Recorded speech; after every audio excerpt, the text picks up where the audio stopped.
Hi friends, ఈ వీడియోలో మనము ఫేవర్ ఎయిర్ డ్రాప్ ఎలిజిబిలిటీ ఎంత వస్తుంది, ఫేవర్ సంబంధించిన సోషల్ టోకెన్స్ మనకు ఎన్ని టోకెన్లు ఎలిజిబిలిటీ ఉన్నాయి, ఎలా చెక్ చేయాలి అనేది చూద్దాం. దానికోసం సింపుల్గా మీ యొక్క ఫేవర్ యాప్ను ఓపెన్ చేయండి.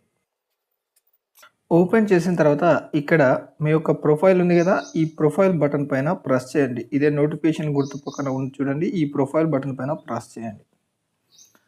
ప్రెస్ చేసిన తర్వాత ఇక్కడ మీకు మీ యొక్క పాయింట్స్ చూపిస్తున్నాయి చూడండి. ఇక్కడ ఫేవర్ గుర్తుతో మీ యొక్క యూజర్ ఐడి కనబడుతుంది, ఫేవర్ యూజర్ ఐడి. దీన్నే ఫేవర్ యూజర్ ఐడి అంటారు. ఇదే మీ యొక్క రెఫరల్ కోడ్ కూడా. ఈ యూజర్ ఐడిని నోట్ చేసుకోండి లేదా కాపీ చేసుకోండి. చేసుకున్న తర్వాత డిస్క్రిప్షన్లో మన లింక్ ఉంటుంది, దీన్ని మినిమైజ్ చేసేయండి.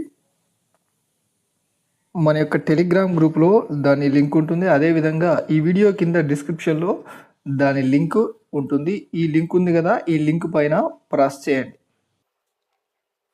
ప్రెస్ చేయగానే ఇక్కడ మీకు యువర్ ఫేవర్ యూజర్ నేమ్ అని ఉంది కదా, ఇక్కడ మీ యొక్క ఫేవర్ యూజర్ నేమ్ను ఎంటర్ చేయండి. అదేనండి, ఇక్కడ నేను చూపిస్తాను చూడండి.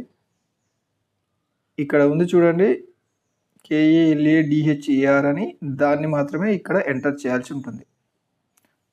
ఎలాంటి గుర్తులు కానీ యాష్ కానీ @ కానీ మెన్షన్ చేయకండి, ఉన్నది ఉన్నట్టుగా ఎంటర్ చేయండి.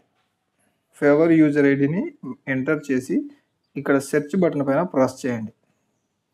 ప్రెస్ చేయగానే మీకు ఇక్కడ చూడండి, నాకు 24,711 సోషల్ టోకెన్స్ అనేవి ఎయిర్ డ్రాప్గా ఎలిజిబిలిటీ వచ్చింది అని చూపిస్తున్నాయి. ఈ విధంగా ఈ వీడియో మీకు నచ్చినట్టయితే మన ఛానల్ను సబ్స్క్రైబ్ చేసి లైక్ చేయండి.